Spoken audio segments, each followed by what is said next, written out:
Днес ще разгледам един от най-честите въпроси, които получавам през това време от годината. Чичо Любо, болен съм. Какво да правя? Да тренирам ли? Какво да ям? Ще ти дам напълно практични съвети. Кога тренировките са окей, кога са лоша идея, как да адаптираш храненето, какво казва науката за популярните лечебни храни и кои добавки имат някакъв реален ефект. Да започваме.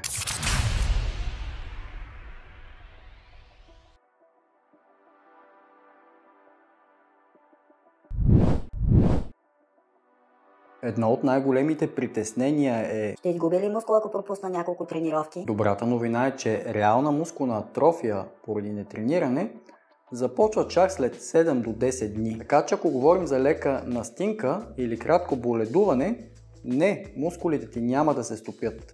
Това не е вярно, Чичо Любо. Не тренирах 5 дни и се свих като стафида. Не си се свил като стафида, малки падуане. Просто при липса на тренировки плюс лош апетит, първо пада гликогенът в мускулите и свързаната с него вода. Мускулът е 70% вода. Естествено е да изглеждаш по-плосък. А дехидратацията при температура и обилно потене допълнително засилва този ефект. Но това не е загуба на мускулна тъкан. Още при първите 1-2 тренировки гликогенът се възстановява, водата също и формата се връща.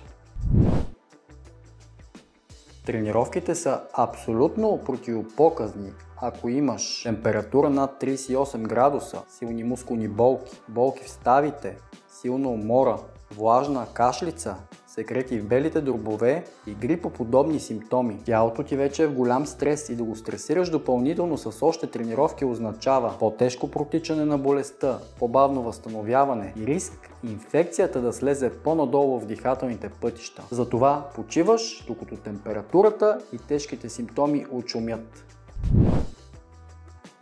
Ако нямаш от изброените симптоми, може да ползваш така нареченото правило под и над врата, което е популярно в спортната медицина. Макар да е опростено, може да се приложи при хора без хронични заболявания. Ако имаш симптоми под врата, като влажна кашлица, тежест в гърдите, болки в ставите и обща слабост, не тренирай. Ако имаш симптоми над врата, като леко болезнено гърло, запушен нос, леко главоболие, може да опиташ лека тренировка, но с няколко важни условия. Преди да започнеш, направи 15-20 минути леко загряване, нискоинтензивно кардио, леки движения за раздвижване, няколко бавни серии с лека тежест. Ако след загряването се чувстваш стабилно, дишането ти е наред и не те смачка допълнително, може да направиш лека тренировка. Има изследвания, че ниско до умерено интензивно натоварване подкрепя имунната функция, докато интензивното я смачква. Как точно да намалиш натоварването? Например, намали тежестите с 15-20%, сериите с 30 до 50%, избягвай серии до отказ и също интензивни техники като пауза, почивка, дроп серии и други. Продължителност от 30 до 45 минути е абсолютно достатъчна. Но ако усетиш дори леко влошаване,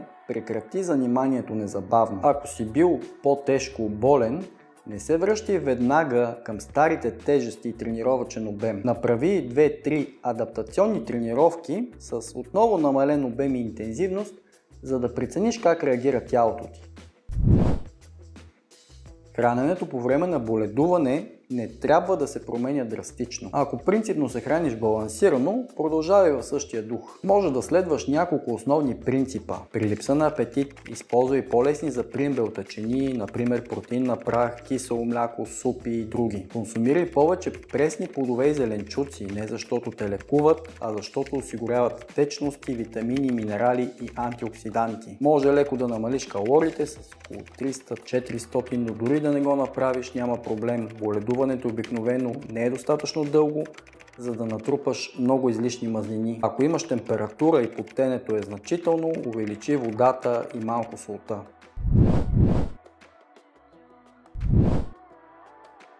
Кое дете не е хапвало от на баба вълшебната пилешка супа, когато е болно и не се е почувствало веднага по-добре? Народен фолклор ли е лечебният ефект на топлата пилешка супа или има известна доза истина? Едва ли ще се изненадате, че пилешката супа като илач при простудни заболявания не представлява особен интерес за по-съвременната наука. Изследвания от преди 40 години са на мнение, че топлата пилешка супа може временно да отпуши синусите и да намали запушването на носа. В крайна сметка, ако облегчава малко, дори и временно някои простудни симптоми, нищо не губиш с консумацията й. Още повече водата и солта от нея ще спомогнат за хидратацията.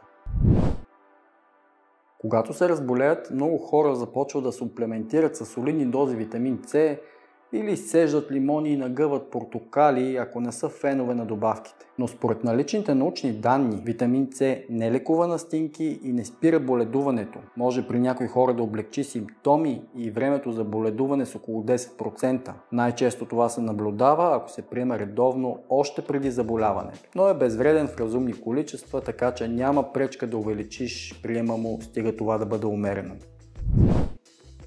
Чесънът може и да е полезен, но няма достатъчно доказателства, че помага при настинка. Няма данни да убива вируси, може да има лек ефект, но не разчитай на него. А ако го обичаш, яж го спокойно, но не като магическо средство или панацея.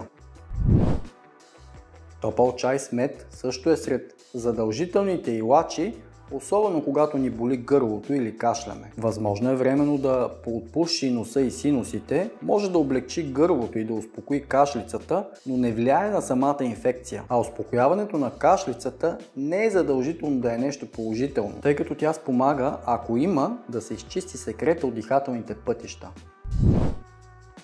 Когато са болни, много хора се опитват да се лекуват с различни билки, но научните данни за повечето от тях са слаби. Единствено намерих информация, че ехинацеята и женшенът в някои форми имат потенциал за леко намаляване на продължителността на симптомите. Но отново ефектът е малък и не е гарантиран. А при по-тежко боледуване има риск, ако разчитате на тях, да забавите нужното лечение. Така че не препоръчвам да се лекувате с билки като основно средство.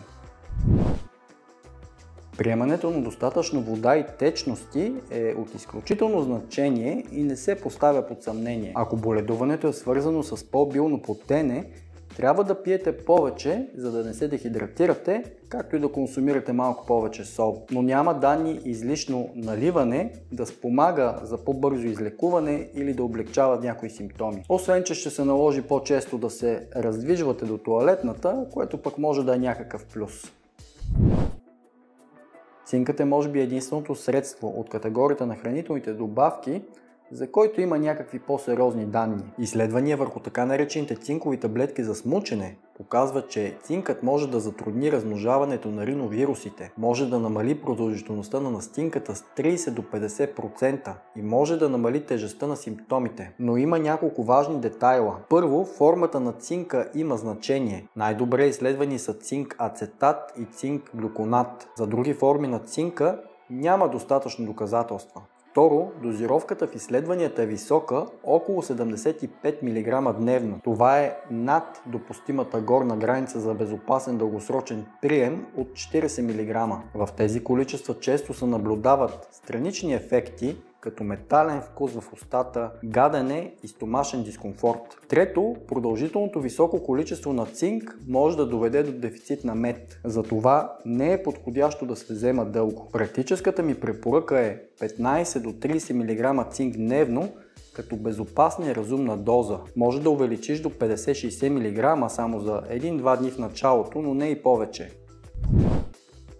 Независимо какво правим, всяко заболяване си има период, за който имунната ни система ще се справи с него. Всички други мерки, които предприемаме, може само леко да облегчат симптомите и да намалят с малко времето за боледуване. Но най-важното е да не пречим на организма си, като го претоварваме с тежки тренировки и да не се утешаваме с джънк вместо пълноценната храна, която ни е още по-необходима в този момент. Също не е добре и да се обездвижваме от мързел, освен ако не е крайно наложително. Здравето е преди всичко, а боледуването не е време за героизъм. Мускулите ти няма да изчезнат за няколко дни, а и мускулната памет работи в твоя полза. Така че умната и бъдете здрави, а ако искате да научите дали да тренирате с болка или травма, изгледайте и ето това видео.